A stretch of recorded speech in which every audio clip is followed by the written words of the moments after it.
Good evening. My name is Akshay Mohanjha, and today we are going to study chapter number 4, pronoun of class 8th. Students, as you remember that we have studied this chapter, we have done some of the exercises, और just a short recap, हम लोग इसको summary कर लें कि क्या क्या हम लोग पढ़े हैं इससे पहले। तो सबसे पहला चीज़ हम लोग पढ़े हैं प्रोनाउन के बारे में, कि प्रोनाउन जो है एक वर्ड है जो नाउन के जगह पे यूज़ होता है। So pronoun is a word that comes in place of noun, and here we have to understand the types of pronoun. तो टाइप्स ऑफ प्रोनाउन में हमने सबसे पहले पढ़ा पर्सनल प्रोनाउन, उसके बाद पढ़ा पोजेसिव प्रोनाउन, उसके बाद demonstrative pronoun, distributive pronoun, indefinite pronoun. ये तो हम लोग पढ़ लिए। आज हम लोग पढ़ने जा रहे हैं रिलेटिव प्रोनाउन। और रिलेटिव प्रोनाउन में हमें क्या पढ़ना है आज? सबसे पहले चार वर्ड जैसे हु, विच, दैट और हुम, ये नॉर्मली रिलेटिव प्रोनाउन माने जाते हैं। बट इनको छोड़ के भी कुछ वर्ड्स हैं जिनको हम रिलेटिव प्रोनाउन कहते हैं, जैसे whatever, whichever, whoever, ये सब।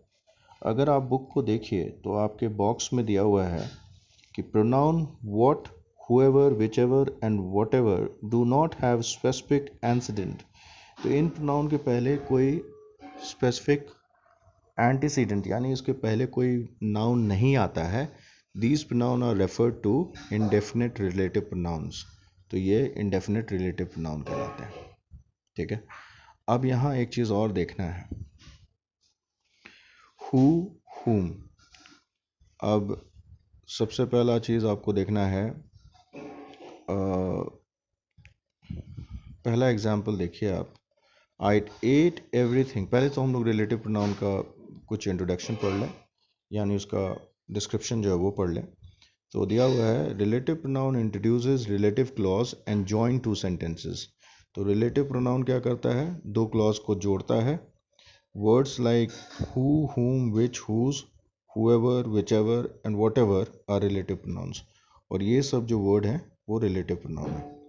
तो सबसे पहले हम लोग जानते हैं कि सारे जो प्रोनाउन है वो नाउन की जगह पे इस्तेमाल होता है, बट रिलेटिव प्रोनाउन का फंक्शन कुछ और है। वो नाउन के ठीक बाद में आता है और उस नाउन का संबंध किसी और चीज़ के बारे में बताता है। तो सबसे पहला एग्जाम्पल है, I ate everything that she served on my plate. तो कहता है कि मैंने वो सब कुछ खाया जो कि खाने में मुझे परोसा गया।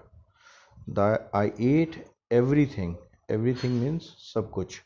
तो ये जो एवरीथिंग है, it's a, so what is it noun? Think of it. तो आप देखिएगा कि एवरीथिंग जो है वो क्या है? ये प्रोनाउन है। सोचिए इसके बारे में। और दूसरा एग्जाम्पल है, I hit the man who beat you last week. I hit the man, तो मैन के बाद हु का यूज़ किया गया है। मैंने उस व्यक्ति को मारा है जिसने तुम्हें मारा पिछले सप्ताह। तो यहाँ मैन का संबंध, मैंने किसको मारा? उस आदमी को मारा जिसने पिछले वीक तुमको मारा था। तो हु जो है वो रिलेटिव प्रोनाउन है। अब यहाँ हम लोग देखते हैं, तो हु देखो कहाँ लगा हुआ है? नाउन के बाद लगा हुआ है। सेकंड है, these relative pronouns are used with antecedents which are people और एनिमल्स। कहता है these relative pronouns are used with antecedents. Who और विच जो है, हु और हुम जो है, वो अपने पहले कोई नाउन के साथ ही लगा होता है। या तो वो आदमी होगा या व्यक्ति होगा। This pronoun can not be use to refer to non living thing. Who और हुम का यूज़ कभी भी नॉन लिविंग थिंग के साथ नहीं किया सकता है। Who is in nominative case, who का यूज़ किया था नॉमिनेटिव केस में, और हुम इन एक्जिटिव केस, और हुम का यूज़ किया था एक्जिटिव केस में। Example, Bruno is the one who chewed up my shoe. तो ब्रूनो जो है वो है जिसने मेरे जूते को चबा लिया। Bruno is the one. तो ये ध्यान देना है। Which, this pronoun is use to refer to non living things. This pronoun is used to refer to non-living things, unnamed animal and ideas. ये जो pronoun है जो जीवित नहीं होते हैं, unnamed animals and idea। जो जानवर का नाम नहीं है या आइडिया का नाम नहीं है, उनके साथ विच का यूज़ होता है। Which is written in both nominative case and accusative case. Which का यूज़ दोनों ही नॉमिनेटिव केस और एक्यूजेटिव केस में होता है। अब पहले चीज़ हम लोग समझ लें कि नॉमिनेटिव केस क्या होता है, एक्यूजेटिव केस क्या होता है। जब कभी भी नाउन या प्रोनाउन सेंटेंस में सब्जेक्ट के रूप में काम करता है तो उसको हम नॉमिनेटिव केस कहते हैं, और वही जब नाउन या प्रोनाउन ऑब्जेक्ट के रूप में यूज़ होता है तो उसको एक्यूजेटिव केस कहते हैं। तो विच दोनों ही रूप से यूज़ होता है, nominative as well as accusative. Example है this is the house which I was talking about. तो देखिए this is the house, house non living thing है, इसके लिए हम विच का यूज़ किए हैं, और ये कहा जा रहा है कि यही वो घर है जिसके बारे में बात कर रहा था। दूसरा है that can be use for anything.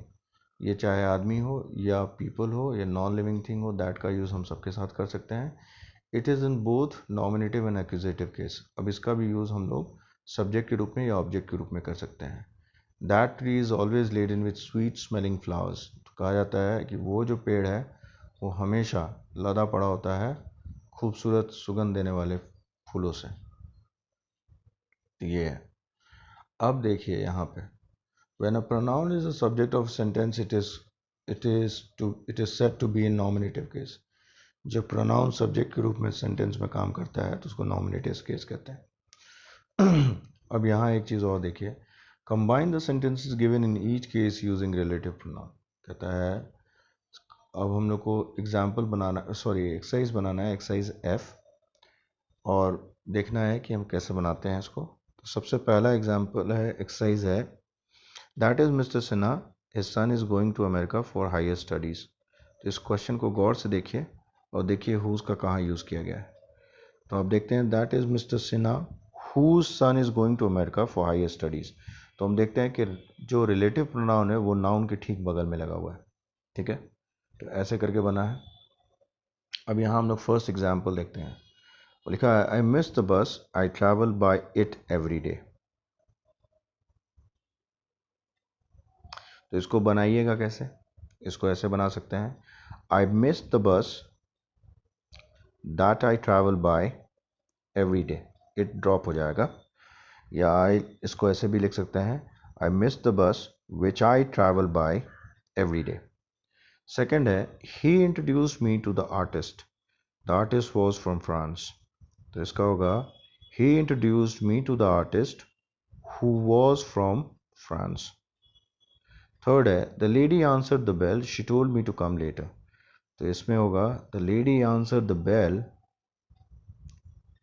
The lady sorry ये होगा the lady who answered the bell told me to come letter.